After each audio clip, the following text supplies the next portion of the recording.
Hello, Viewpoint Nation, and welcome back to our On Point podcast. I'm Mark McKee, the head of Viewpoint School, and today we're diving into the admissions journey at independent schools. We are eager to share valuable insights from a revered industry leader about the ever-changing landscape of independent school admissions and what parents can expect as they explore an independent school education for their children. Today, I'm here with Laurel Baker Tew, our assistant head of school for enrollment management. Laurel has been at Viewpoint for 22 years and in the industry as a subject matter expert for decades. She has just returned from a national enrollment conference in Austin, Texas, where she served as a pre-workshop faculty member. Laurel, thank you for being here today. It is really fun to get to do this. I'm so excited. I know our offices have one little wall between them. We do. And today, no wall. We do. We are connected telepathically. That's right. It is great to have this opportunity to talk with you. It's back to school season. Tonight's our last of 4 back to school nights. We've been making our way through these first 4 weeks of school, enjoying the fruits of our admission office's labor as new students and new families come into the school. And of course, I believe the new admission season began on the 1st of September. It did. So it's timely to talk with you about the admission landscape. We're going to talk today about families' journey to a Viewpoint education or to independent school admission. But I actually first want to ask you about your journey, because some know that you attended Viewpoint. I did. And I wonder about what you know about your parents' journey in enrolling Laurel Baker at Viewpoint School. So Viewpoint was a very new school in those days. And I had a mother that was very curious about different educational methods. And her neighbor across the street said, "You need to go and hear this educator speak by the name of May Carden."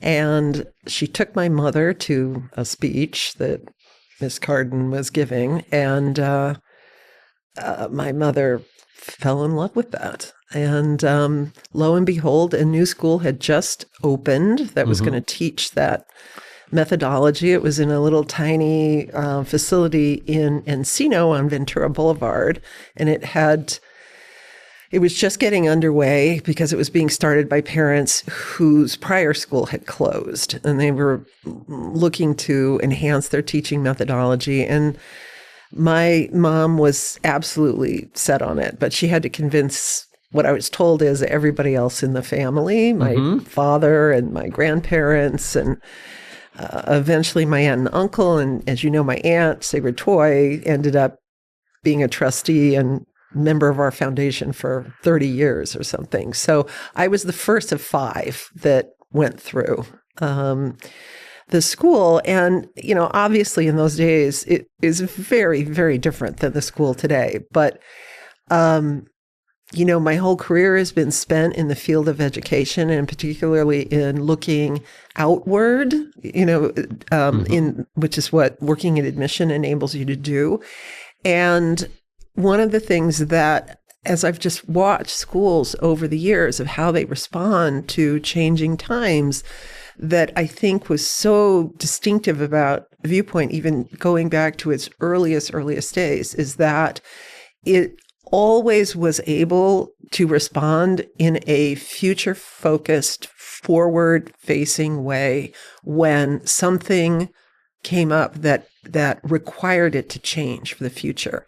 And I think that is deeply encoded in our DNA as a school, which is why I'm so ambitious for this school's future and what we've become. When, you know, back in the days when I went there, it was just a really, really tiny school, a little storefront, and most of the other schools like it didn't survive.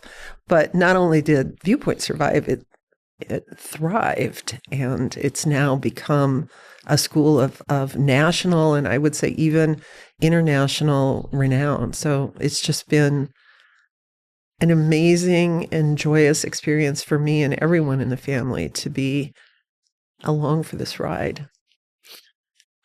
Those were the very early days of Viewpoint. So early. Before we were here in this canyon in Calabasas. Yeah. And your mother heard the Miss Carden, the famous educator. Yeah, with her rabbit hat. Heard her speak. Yes. And decided that that's what she wanted for her daughter and your brothers. Yeah. Then along came my cousins, and then much later my children came along. But of course, you attended the school. Yeah. You served the school later when you had a career at USC in admission. At USC, you served the school as a board member and an alum. Right. Before coming back into your role in enrollment management now. Exactly. And I had a long and happy career in college admission, which taught me really everything that was the base of what I've done in my career since then. But there was something that really called to me when Viewpoint achieved its, long desired goal to expand. You remember this is back in 2000 when we finally accomplished the acquisition of Meadow Oaks, and we're going to be able to grow the school to a much larger capacity, broaden the offerings, broaden the footprint of the school. And it was just, shortly after that was wrapped up that, your predecessor, Bob Dworkowski, called me at USC and asked me if I'd be interested in coming along for the journey to help grow the school to meet the next level of where it needed to go. So it was a delight to get to come back. It's really an extraordinary story to think about, both Viewpoint's story of some 65 years, nearly, and then your own story of attending this school as a small child. You started in kindergarten? Yeah, as a small child, and then coming back as not just an adult, but really a seasoned professional working in admissions at USC, coming to lead our efforts. Yeah. And of course, now we've been working together over a decade. You long ago passed the milestone of having kindergarten classes that you enrolled graduate from the 12th grade. Right. So you now have seen people through that entire journey that we know so well at Viewpoint of kindergarten, now TK through 12th grade. So you know a lot about the process. Yeah. I like to think I do. Yeah. The process can seem mysterious for families of these schools. If you're not familiar with independent schools, you drive past them and don't really know what's happening there behind those gates. And from your perspective, what's the first thing that parents should know as they begin exploring independent schools like Viewpoint? Well, I think that a misnomer is that admission is all about gatekeeping when it's not. Admission is not about gatekeeping. It's about finding partnership. And schools really want to get to know a student and get to know their parents, get to know their family members, because ultimately, the right fit in a school is about personality. So the focus really being on alignment and determining alignment as opposed to, prestige. And I mean, obviously there are those very routine things that families should know, like start early, don't start late. But I think taking a couple steps back from that, I would say that the biggest question that a family should ask before they even start this process is, why do they even want to do it?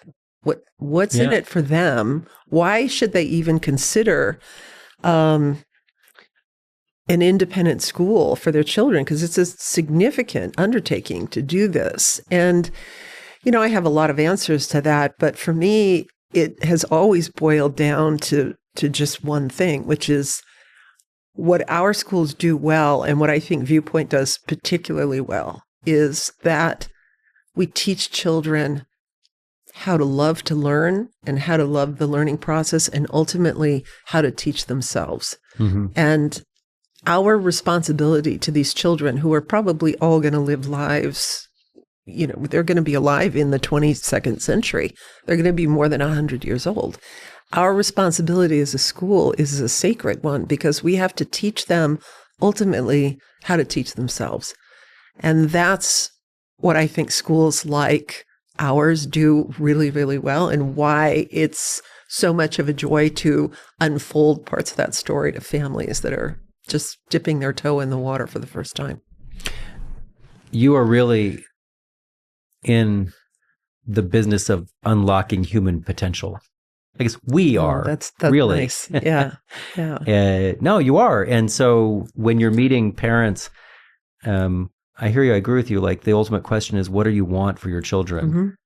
It's interesting to start at the founding of the school because I often think about the fact that this school was founded by parents Right. who wanted something very special for their children.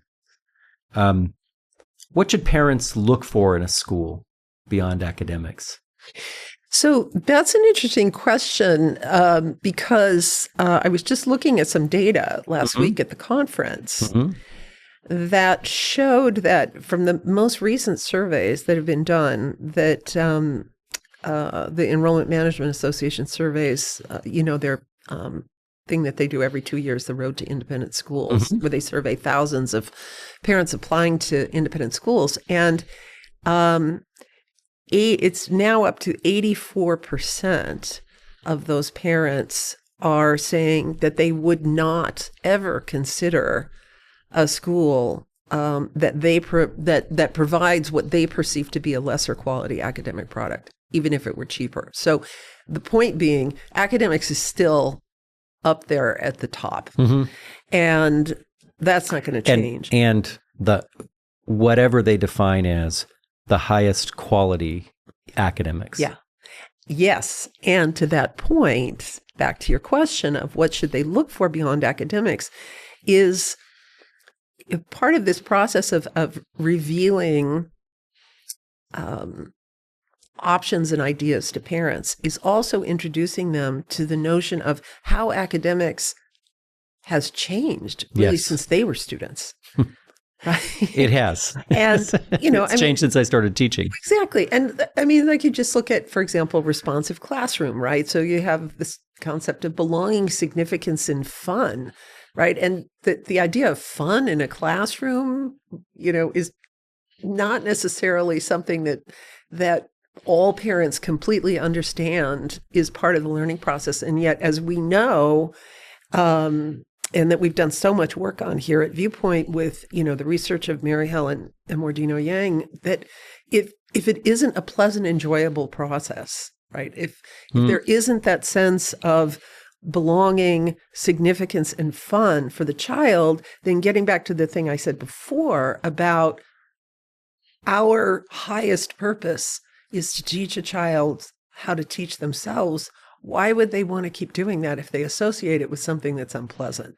So that's always a fun thing for us to unpack with parents in the process. Is just, what is their understanding of academics? What is our understanding of academics? How does that fit?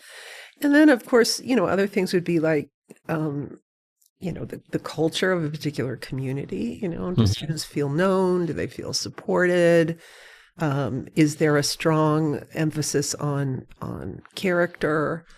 On resilience, building empathy. And then, of course, the other thing that parents seek out independent schools for is for a breadth of offerings, whether that's athletic opportunities, artistic opportunities, service opportunities, social, emotional growth, whatever it might be. And parents arrive on our doorstep, your doorstep, with all those wants and needs. Do they have any misperceptions about school admission? Oh, all the time.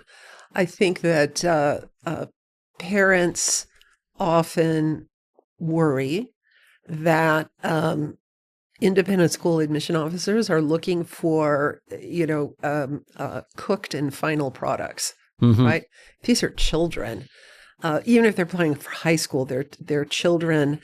They are works in progress. And none of them is perfect. None of them is ever going to be perfect. And the messier, the better in some ways. And so I think that can be a tremendous worry for parents, is that they have to put something together that makes their child look perfectly packaged. And that's not the case at all. I think also sometimes parents think that the process can be adversarial, when in reality, school admission officers are just looking for transparency and fit, which gets to probably the biggest point in the response to your question, which is, I think the single biggest misconception that parents make is that schools are only looking at the child. But they're not. Mm-hmm. Tell me more. Well, they're looking at the entire family. Yeah. And, in the years that I did college admission, and then when I switched over to working in the K-12 sector, probably the single most asked question that I have gotten, from professional colleagues over the years is, what's the difference? Mm-hmm. And the one big difference is that when you are looking at a candidate for college or university admission, is 100% about the candidate. Mm-hmm. And the candidate could have, wonderful parents or problematic parents. It doesn't really matter, because they're an adult, and you're only going to be dealing with the student. Except maybe your student affairs office might have a parent liaison that they might be dealing with. But in a K-12 situation, you're never, ever making an admission decision only about the student. It's about the entire family, because you're creating an intentional community of families. And so you're looking at a variety of factors about fit, not just for the child, but for the parents in terms of what their goals and aspirations and wishes are, and their expectations of the school, and whether those are realistic. Of course, our children and young people coming to school depend upon their families to support their education. So that role of the family is so important. Let's talk for a moment about the student experience.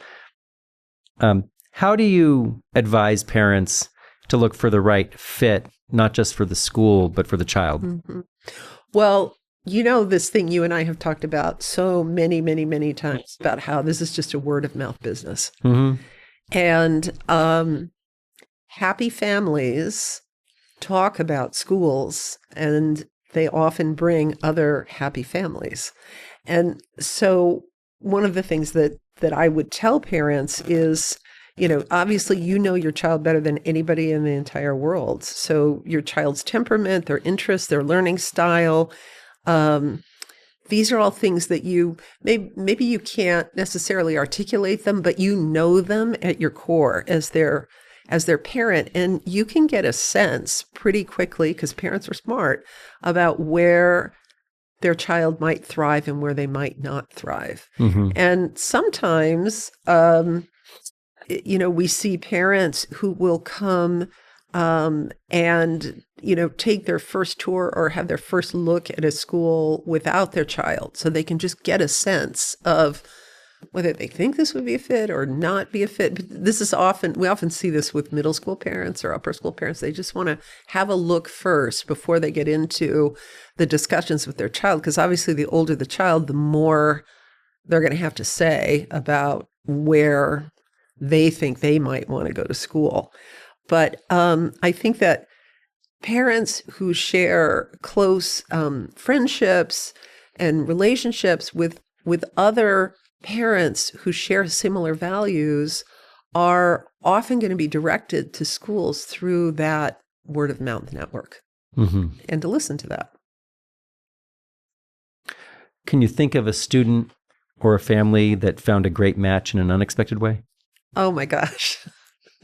Yes, of course. Probably the first thing that comes to mind is, the tremendously difficult situation that we all navigated at Viewpoint back in January 2025, and the devastation of the Palisades fire, and That happened, as I recall, on the 7th of January. We were back in school one day. Yeah, one day, that's right, after Yeah. the winter break.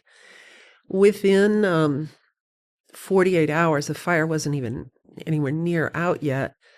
The phone started ringing, as you know, and families started calling, and they were desperate, and they were asking for help, and they weren't even sure what they were asking for help, but they weren't sure what kind of help they were asking for. And what ended up unfolding, as you know very well, over the couple of months after that happened, is the admission team and I met with about 75 families who, many of them had ties to the school.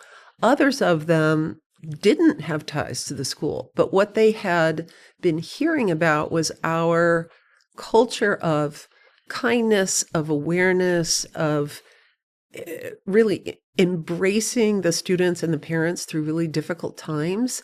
And the most interesting thing happened. I mean, obviously, as you know, we had a number of families who were in need of some immediate help, but then we had other families for whom Viewpoint hadn't even been on the radar. But through that word of mouth network at a very desperate time, suddenly we got this influx of late applications of people saying, you know, I think I want that. I want that culture of kindness and care and commitment for my child for next year.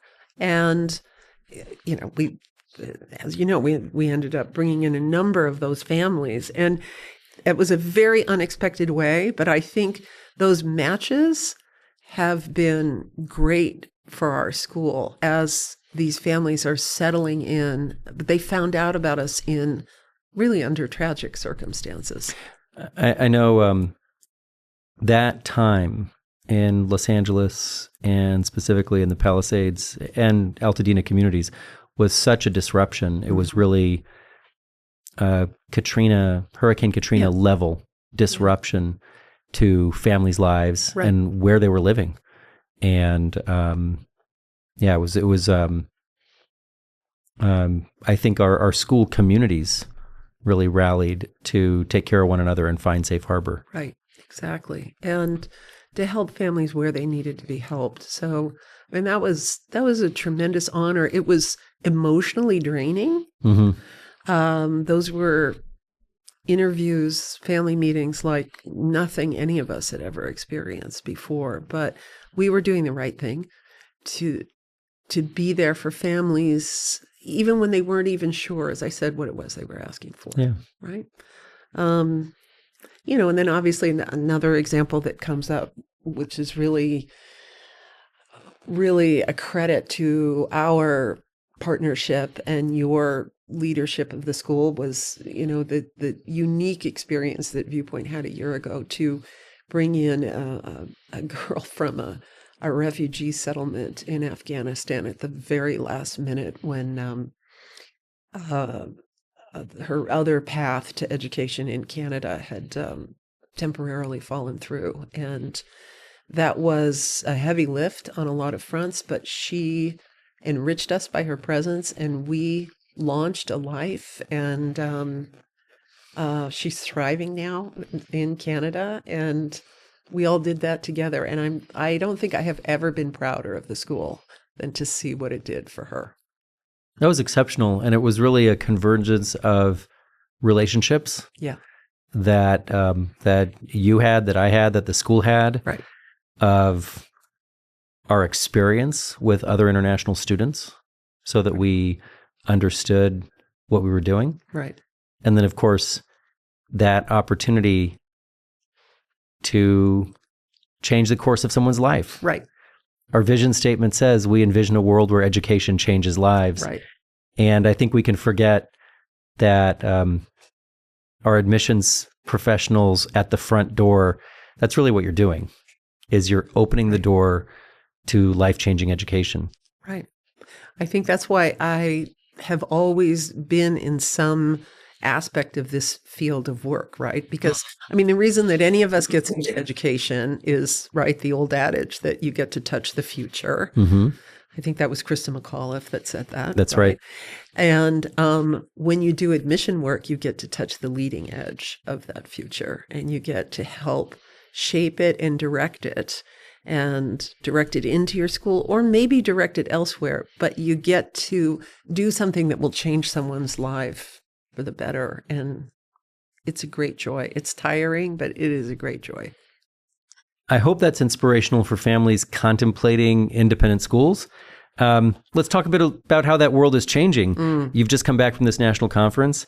The landscape is, of course, ever changing. Education looks different, and it will certainly continue to accelerate in the pace of change.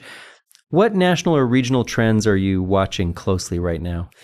So it's interesting in that, I have this adjunct faculty position at USC in the Rossier School of Education. So I teach in this program called the Center for Enrollment Research, Planning, and Policy, and it's an enrollment management certificate program. And it's at USC. Is its focus on training and developing professionals for working in higher education admission and enrollment? So what's unique about it is that college, higher education admission directors and independent school admission directors go through the program together. So they learn from one another. Wow. And to your question, of course, the big thing facing colleges and universities right now is what they've named the enrollment cliff, because 2025 was the biggest of the graduating classes nationally, and then it starts dropping precipitously. And what's interesting about the enrollment cliff is that it's now many of the colleges and universities are looking now at independent schools because we've been dealing with this for 12 years. 12 to 14 years. They were 12 to 14 years ago. That's right. And all of our schools have been having to adjust to this for a really long time. So, I mean, obviously, we all know there are fewer school-age children in many regions, including, regions around here. Another shift that's been talked about widely in the media is that families in general are slower to get started. People are having children later. Mm-hmm. They're getting married later. They're slower to build up the capital necessary to pay tuition, or maybe, that down payment on a house. I mean, I look at, you and I have kids the same age, right? And, neither of my kids is a parent at this point. When I was their age, I was already a parent, and I owned a home, and it's just very different for this generation now.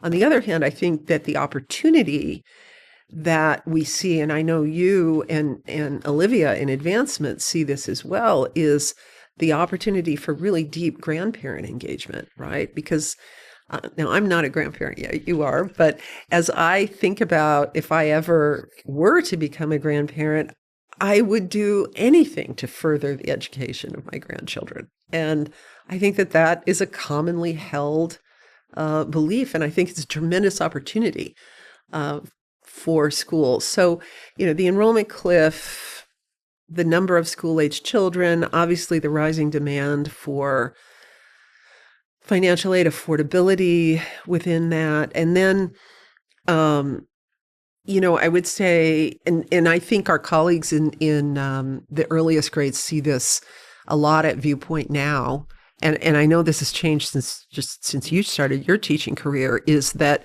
I think particularly families of very young children, they're looking for a lot of flexibility and sort of in and out, and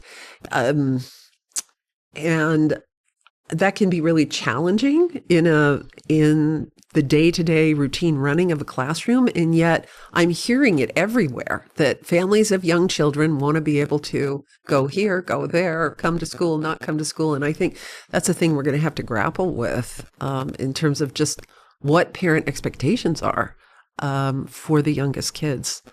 I remember when the pandemic was with us, and it sort of threw all the cards up in the air, and there were these movements like world schooling, global schooling, and families who had the opportunity to do so going elsewhere, anywhere in the world. And of course, what that's done to the world of work and the idea of remote work, it's maybe not surprising to a school like Viewpoint that we've returned to in-person education, excitedly, proudly. Everyone couldn't wait to get back into the classroom with real teachers, right? And yet that's a whole phenomenon. And well, I was just in a conference which was talking about the spillover or the leakage of our experiences in other domains leading into what we want in education. So that phenomenon that if you can order something on Amazon and have it here the next day, if you can, order a car and have it at your house in 4 minutes to take you to the airport, that, I want what I want when I want it, and I want it now. Right. And that doesn't really sit with the structures of education, does it? Right. Right. So it'll be interesting to see how that evolves in the future.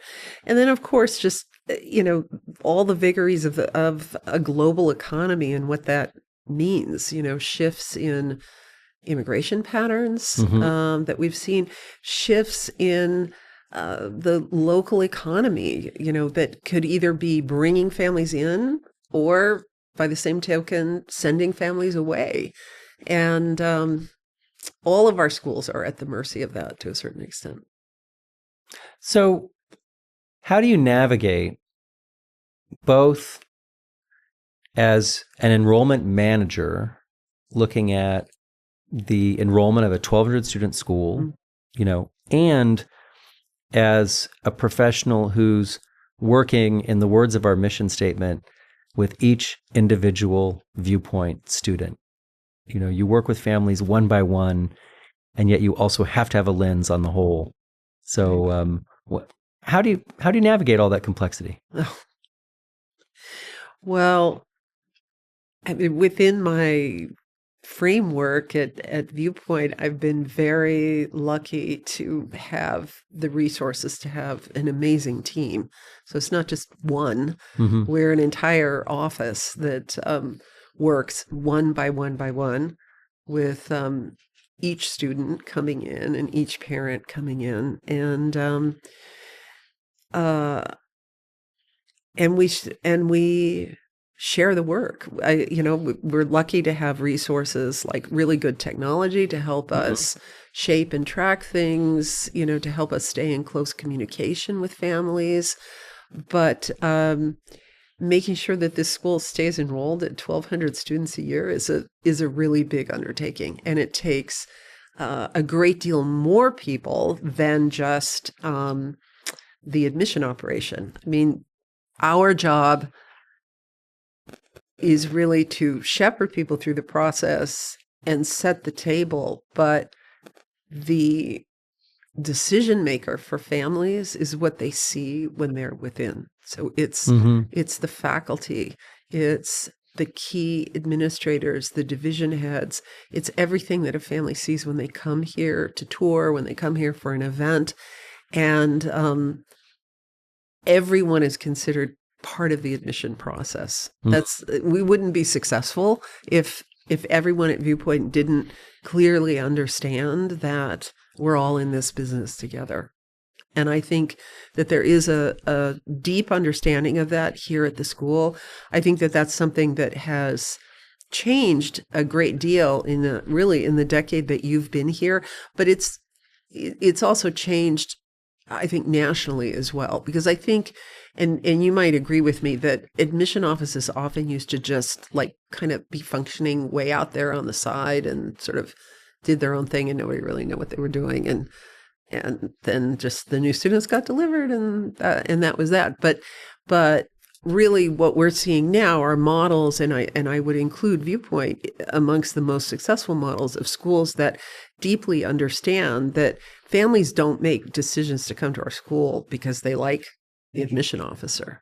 I mean, I would love to think that, but families make decisions to come to our school because they believe in the value proposition and they're seeing it executed when they touch and experience the school. And that takes way more than 6 or 7 people in an admission office.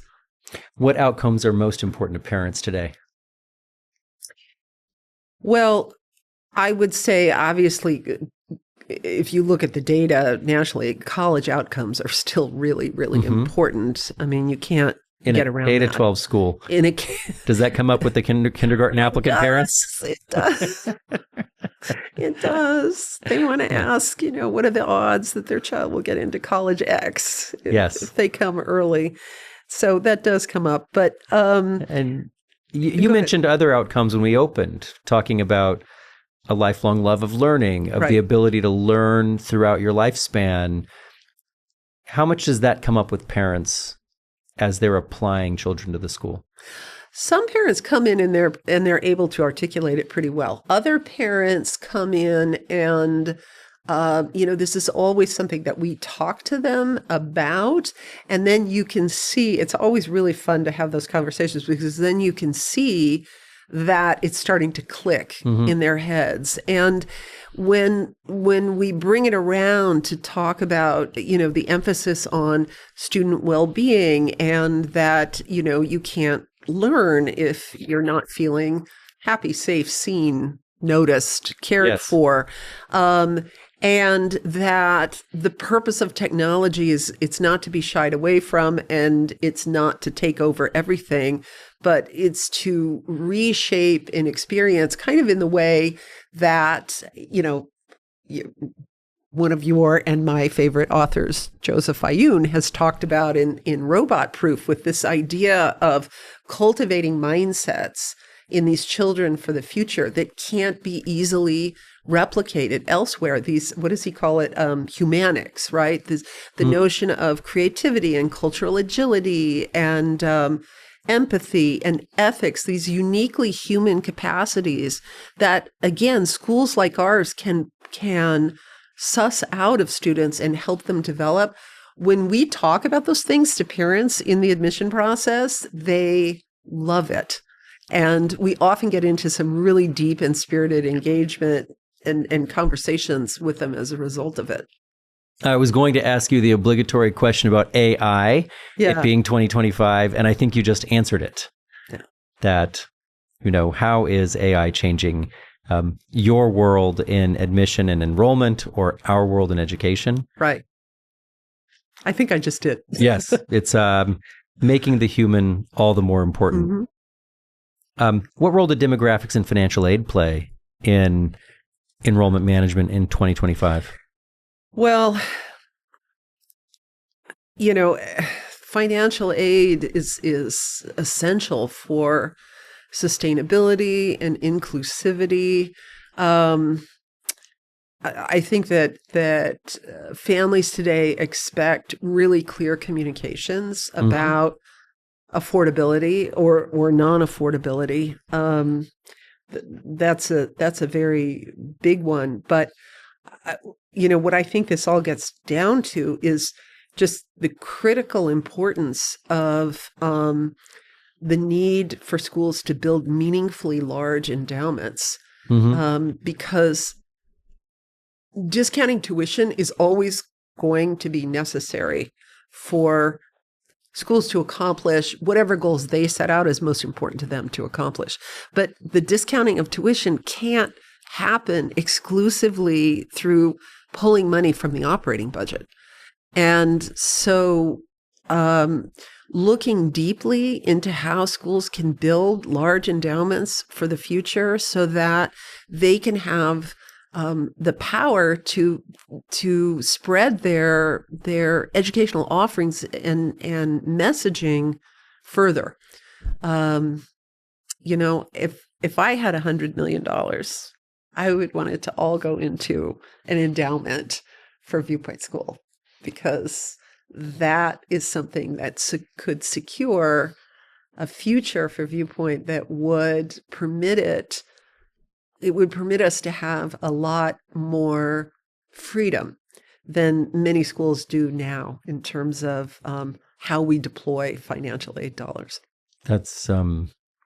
That'd be extraordinary. Wouldn't that be nice? Yeah. I might buy you a lottery ticket this weekend.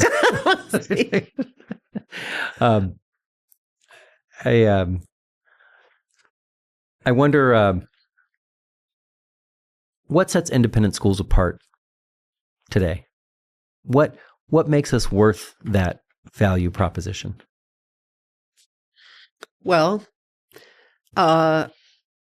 education that's mission driven, a holistic approach to selecting children and to creating an educational experience for them. Certainly deep community connections. I mean, individual connections, but community connections. And we started this conversation talking about my own early years at Viewpoint, and I can tell you, there's a group of women who we've all been friends since kindergarten, and we were once 7. We're now 5. 2 of us are no longer with us, but the fact that these have been my girlfriends since I was 5 years old. And one of them has a birthday today, so we were all on a text chain this morning. But I mean, that is extraordinary to me. And when I look at my children who are 15 years graduated from Viewpoint and launched in their careers, and I look at the friend sets of my 2 children, their best friends, my son and my daughter, are their friends from Viewpoint. So, and my husband's and my closest friends are the parents of those friends.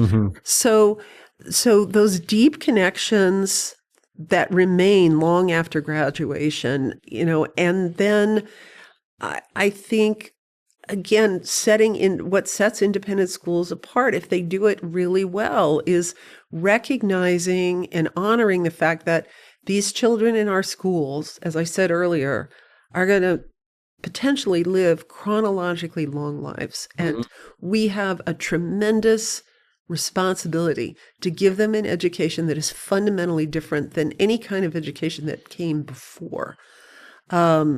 Because the kind of education that you and I grew up with was not made to educate people who would live to be 110 years old, right? And so what we can do, what independent schools doing this well can do, is to give them something for their very, very long lives, and to teach them, as I said before, to love the learning process, how to take something really complicated and deconstruct it, put it back together again, and how to become their own learner, so that they'll never give up on doing this. It's what they'll have to do for the rest of their lives. That, I think, is the biggest gift we can give them. And it really does last a lifespan. I mean, we grew up in a time when you would spend 20 years learning. Yep. And then you'd spend 40 years or more working, earning. And then, if you were lucky, you might retire. Yeah. And those days are gone. Totally. And the years they spend with us really are the foundation for what's going to be many decades of learning. Right. Whatever there is, however many careers they have. Right. In that lifespan. Right. And this is one of the most fun topics to talk about with parents in the family meeting, in the parent interview process, because sometimes it starts off as a little bit counterintuitive, but then when you ask a parent what they do for a living, and then you say to them, okay, if you studied that thing in college, right? Is there anything that you learned in college that is exactly what you're doing today? Yeah. And of course, they all say absolutely not. Right. And then it gets right to the heart of the point, which is you have to be a constant teacher of yourself. It's been a cliche for years now that we're educating students for jobs that don't yet exist. Right. what I think is even accelerating is the idea that we're educating them for numerous jobs that don't exist, because even the jobs they do in their 20s and 30s will be different by the time they're in their 40s and 50s. But it starts here. Right. But even look at, Mark, look at some of our young alums who have graduated Viewpoint. I mean, just in the 10 years that you've been here, and some of the stories we're hearing about things they're creating and doing either at college or they're venturing out in terms of starting their own companies and businesses. Extraordinary story. And extraordinary stories about how global it is. Exactly. Of students who maybe are 1 year into college, so they're maybe 1 year out of Viewpoint, and already working internationally, already starting companies. It has been extraordinary. It's incredible. So I'd love to share with our audience some advice and guidance. If you could give one piece of advice to parents entering the admission process, what would it be? Well, I would say stay focused on your child, on their needs and on their growth. Don't be preoccupied with prestige and rankings. And then I would say the second thing would be just be kind in the process. Oh, for the benefit of all. For the benefit of all, be kind. Be kind to your child. Be kind to yourself. It's hard, isn't it? I mean, I know how hard it is to be the parent of a kindergartner and be anxious about admissions. One of my earliest insights to your world was when I was the parent of a child applying to pre-K for the first time, and was there in the waiting room before the obligatory play date. And there was the little boy next to my daughter who had his little blue blazer on. And it was very clear that this parent had given the boy quite a talking to about, this is the most important day of your life, son. Now go have fun. Right. And there's a lot of stress. And there's a lot of stress for those parents of 6th graders and 8th graders applying to our secondary schools, right? To our entrance points. Any ways to make the process less stressful?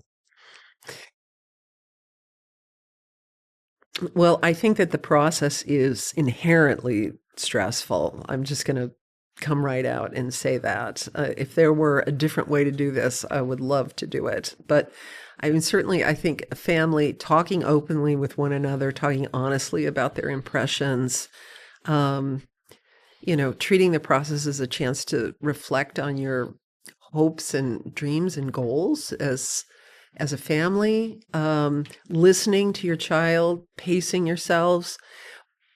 But also on the other side, I would say another way to lessen the stress of this process is that the folks out there who do the kind of work that I do and the rest of the admission team does need to understand that it doesn't matter who you're sitting down talking to, how famous they are, how wealthy they are, how successful they are. No one is more vulnerable than when they're sitting in front of you talking about their child. And you have to give people some patience and some grace about that, because that is a very stressful thing to do. And I think the more we can create a setting where we lower the tension level, the more it will help families. And I wish that everybody did that. I have to say, you're very good at that. I remember, I believe you gave me my first campus tour. That's right. When I had the two stressful experiences of being both a candidate for this role here some years ago and a parent looking at the school for our daughter. Right.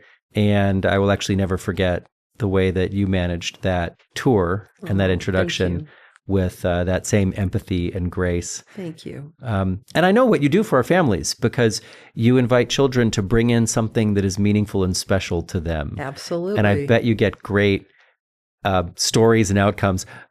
What's a memorable or the most unusual story or thing that a child has brought into your admission office?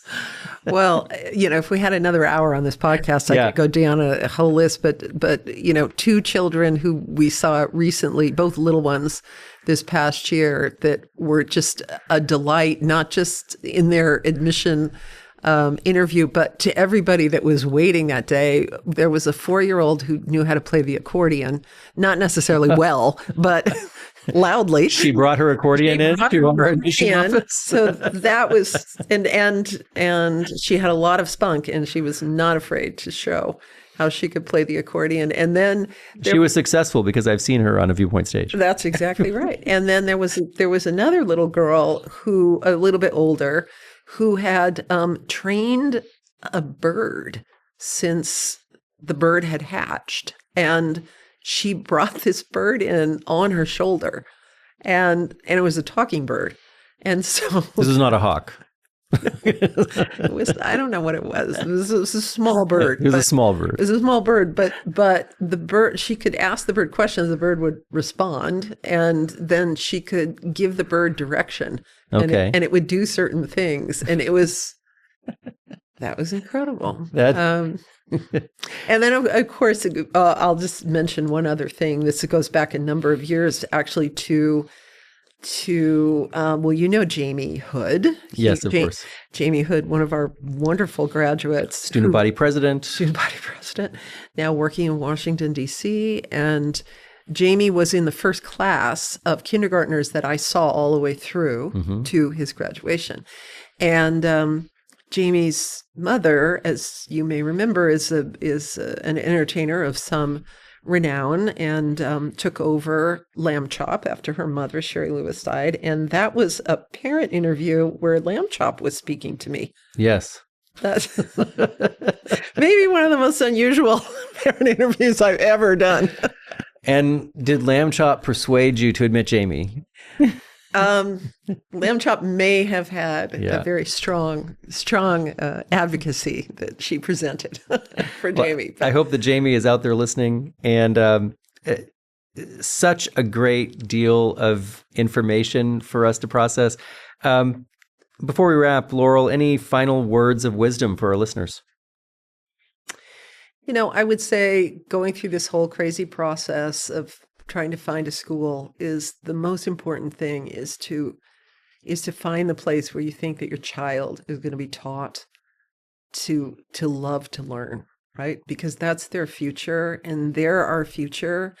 And I think the very last thought I would have is a quote, which I believe is attributed to Confucius, that is something that has always been very meaningful to me, which is that education breeds confidence, confidence breeds hope, and hope breeds peace. Wow. On that note, I want to thank you. Laurel, thank you for the work you do. Thank you. And the team that you lead on behalf of Viewpoint's work in admission and enrollment. I always say to our families, thank you for trusting us with your children. And I'll say that trust begins with the work that you and your team do. Thank you. I want to thank you for taking the time, and thank you to our listeners. This has been On Point, navigating the independent school admissions landscape. Thanks. And I bet we both have people waiting to talk to us. We do. Thank you, and we'll see you next time. Take care. On Point is produced by Viewpoint School, an independent school in Calabasas, California, serving students in grades TK through 12. You also can find the On Point podcast on Apple Podcasts, Spotify, the Viewpoint School channel on YouTube, and at viewpoint.org/onpoint.